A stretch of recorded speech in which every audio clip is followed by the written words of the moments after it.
नमस्ते। आज के इस खास विश्लेषण में हम एक बेहद दिलचस्प ऐतिहासिक सफर पर निकलने वाले हैं। हम दुनिया के दूसरे सबसे बड़े धर्म इस्लाम की उत्पत्ति और उसकी उस विशाल विरासत को समझेंगे जिसने इतिहास की दिशा ही बदल दी। तो चलिए इतिहास के पन्नों को पलटते हैं और अतीत की गहराइयों में उतरते हैं। 2 अरब। जरा सोचिए इस नंबर के बारे में। आज दुनिया भर में मुसलमानों की अनुमानित आबादी लगभग 2 अरब है। ये कोई छोटा मोटा आंकड़ा नहीं है। ये पूरी दुनिया की आबादी का एक बहुत बड़ा हिस्सा है। ईसाई धर्म के बाद ये दुनिया का दूसरा सबसे बड़ा धार्मिक समूह है। लेकिन हम सब जानते हैं कि कोई भी कहानी रातों रात इतनी बड़ी नहीं हो जाती।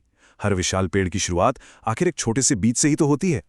और यहीं से हमारा सबसे बड़ा सवाल खड़ा होता है, आखिर कैसे 7वीं सदी के अरब के एक अकेले व्यापारी ने एक ऐसी मजबूत नींव रखी जिसने हमारी आज की आधुनिक दुनिया के एक बहुत बड़े हिस्से को आकार दिया।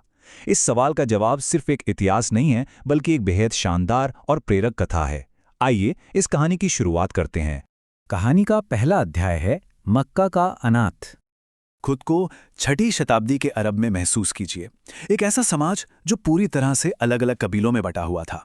वहां मक्का शहर व्यापार का एक बहुत बड़ा केंद्र था। यहीं लगभग 570 ईस्वी में हमारे मुख्य पात्र मोहम्मद का जन्म हुआ। उनके जीवन की शुरुआत बहुत ही मुश्किलों भरी रही। जन्म से पहले ही उनके पिता का साया सिर से उठ गया था, और जब वो सिर्फ 6 साल के थे तब उनकी माता का भी निधन हो गया। बचपन में ही अनाथ हो जाने के बाद पहले उनके दादा और फिर उनके चाचा ने उन्हें पाला पोसा। बड़े होने पर उन्होंने कारवा व्यापार में कदम रखा। सबसे खास बात यह है कि इतने कठिन बचपन के बावजूद उन्होंने अपनी ईमानदारी से पूरे मक्का में अपनी एक अलग पहचान बनाई। लोग उन्हें अल अमीन कहने लगे, जिसका मतलब होता है सबसे विश्वसनीय व्यक्ति। इस पूरी ऐतिहासिक कथा का खाका कुछ प्रमुख माइलस्टोन्स पर टिका है। 570 ईस्वी में उनका जन्म हुआ। इसके बाद 610 ईस्वी में एक ऐसा मोड़ आया जिसे पहला रहस्योद्घाटन कहा जाता है। फिर 622 ईस्वी में वो मदीना गए, जिसे हिजरत कहते हैं, और आखिरकार 630 ईस्वी में उन्होंने मक्का पर विजय प्राप्त की। इस टाइमलाइन को अपने दिमाग में रखिएगा, क्योंकि हमारी आगे की पूरी कहानी इन्हीं घटनाओं के इर्द गिर्द बुनी गई है। आगे बढ़ते हैं कहानी के दूसरे हिस्से की तरफ, गुफा में रहस्योद्घाटन।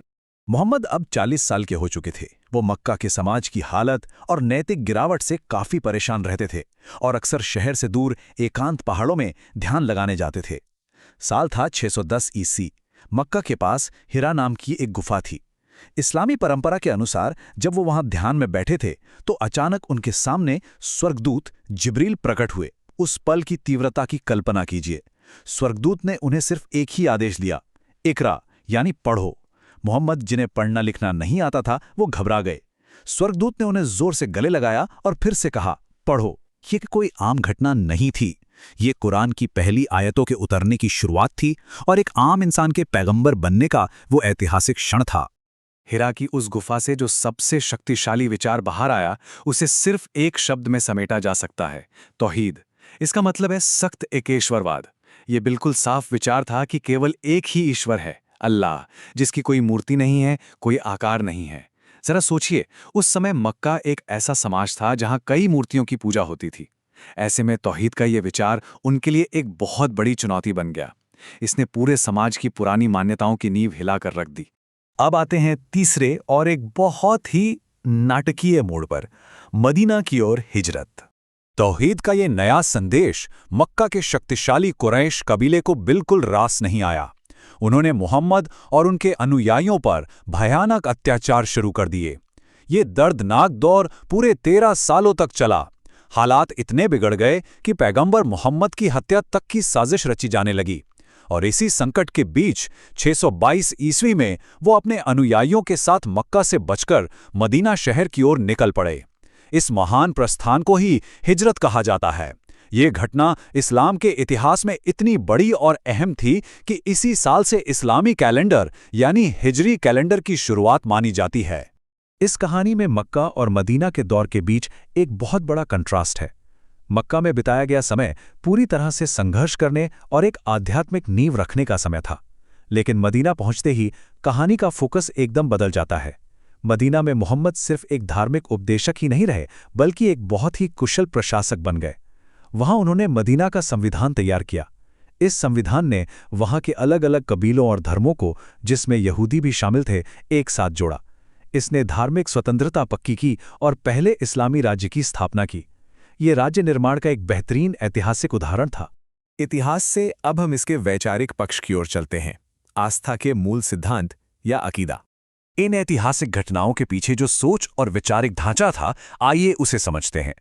इस्लामी आस्था मुख्य रूप से 6 स्तंभों पर खड़ी है, जिसे अकीदा कहा जाता है। ये किसी भी मुसलमान के आंतरिक विश्वास का कोड है।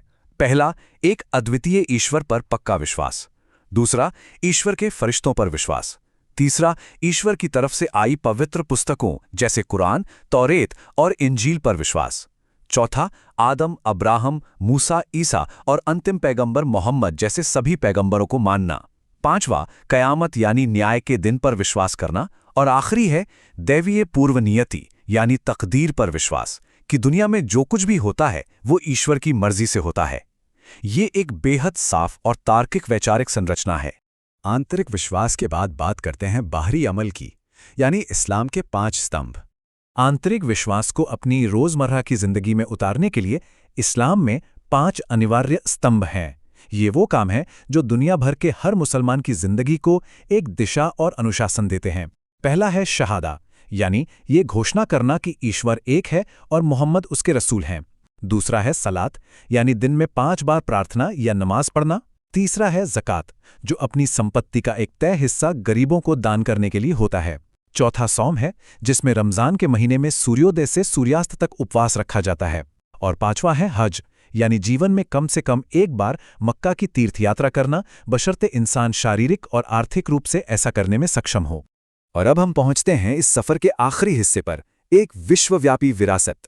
632 ईस्वी में पैगंबर मोहम्मद के निधन के बाद इस्लामी दुनिया का बहुत तेजी से विस्तार हुआ, लेकिन उनके बाद नेतृत्व कौन करेगा, इसे लेकर शुरुआती समुदाय में कुछ मतभेद पैदा हो गए और इसी वजह से मुख्य रूप से 2 विचारधाराएं सामने आईं। आज अगर हम देखें तो दुनिया के लगभग 87 से 90% मुस्लिम सुन्नी विचारधारा को मानते हैं और लगभग 10 से 13% मुस्लिम शिया विचारधारा का पालन करते हैं। समय के साथ ये विभाजन सिर्फ राजनीतिक नहीं रहे, बल्कि इनमें कानूनी और वैचारिक फर्क भी आ गए। लेकिन ध्यान देने वाली बात यह है कि कुरान और उन बुनियादी 5 स्तंभों पर ये दोनों आज भी पूरी तरह से एकमत हैं। तो इस पूरी यात्रा का लब्बो-लुआब क्या है?